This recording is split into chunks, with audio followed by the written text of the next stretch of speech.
Welcome back to another 1001 Beers You Must Try Before You Die. Here back here with Nathan. We're in a very noisy, although not quite so busy, botanist bar in Reading. And they have an interesting beer which I've never had before. It's on their menu and we have 2 cans of it sitting here. So where's it from, Nathan? So this is an American beer, first brewed in 1844 with an alcohol content of 4.7. Okay, right. So, and it is Pabst Blue Ribbon. I've never had before. Look at that can. Yeah. It's a design classic. It's like a Warhol picture. It is very pretty, isn't it? It is. It's almost like an inverted Budweiser. Right, should we pour? They've been open for us at the bar. They have indeed.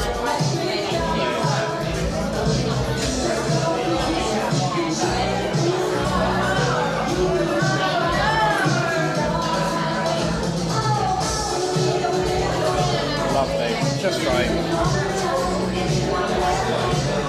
355 millilitres there. So it says on the can, this is the original Pabst Blue Ribbon beer. Nature's choicest products provide its prized flavour. Only the finest of hops and grains are used, selected as America's best in 1893. Established in Milwaukee, 1844, brewed in the USA. There we go, that is that. So the blurb in the book is quite interesting about this beer. It talks about the fact that it's mentioned by Dennis Hopper's character in Blue Velvet. Yes. And he rants about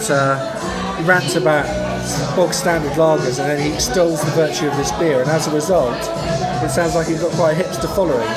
The book is a little bit kind of sceptical about just how good a beer it is, I would say. It's in there. I think it's in there as that has become hipster. So therefore you want to try it and see what you think yourself. Yeah. So it's kind of so retro that it's become modern.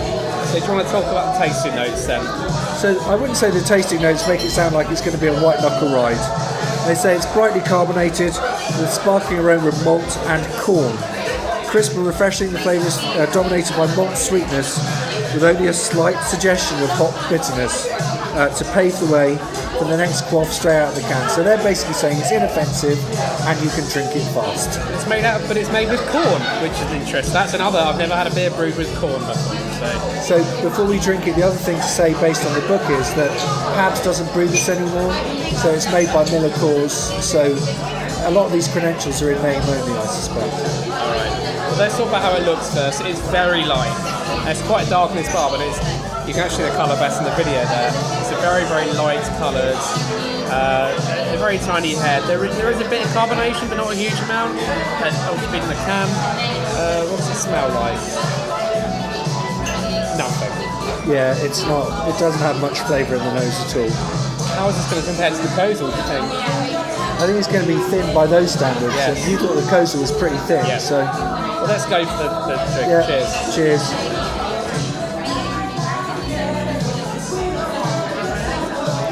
There is very little to that, isn't there? There is. It's very, very, very light. I mean, in fact, I'm amazed that it's 4.7%. Yeah, where are they hiding that? I don't know where. It's really, really light. It does taste like an American lager. As opposed to the European one. It doesn't have those, because like the Kozel, even though it was light, in my opinion, or thin as I called it, it still had that sort of check box.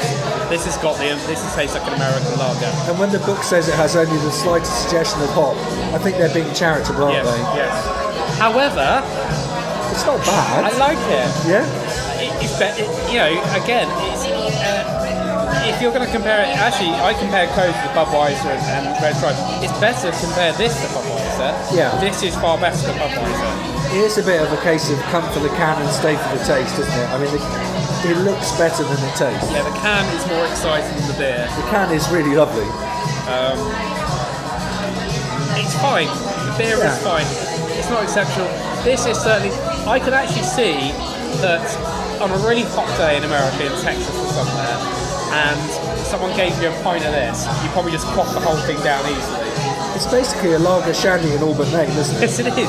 How is it 4.6%? I have no idea. I don't understand. It's really, really light. But it is actually really pleasant, isn't it? It is really good. I would say this is like the lager equivalent of Man's Brown Ale, which I reviewed before, which is the traditional kind of old school brown ale, which is really low alcohol and very light.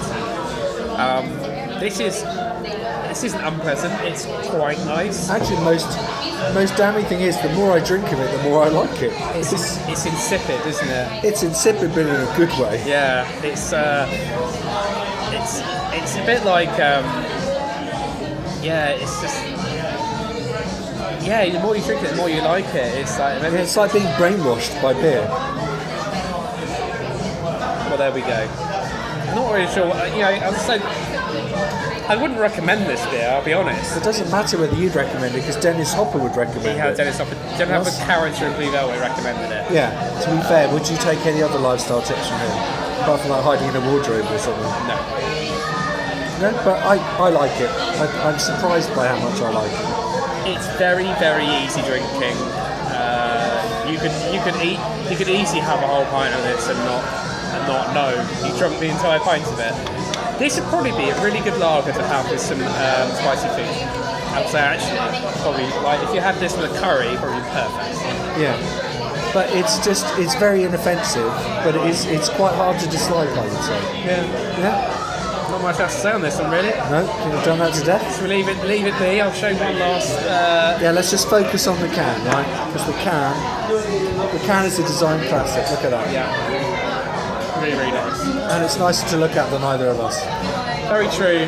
So there we go. Like, comment, subscribe. See you for another beer review soon. Press stop.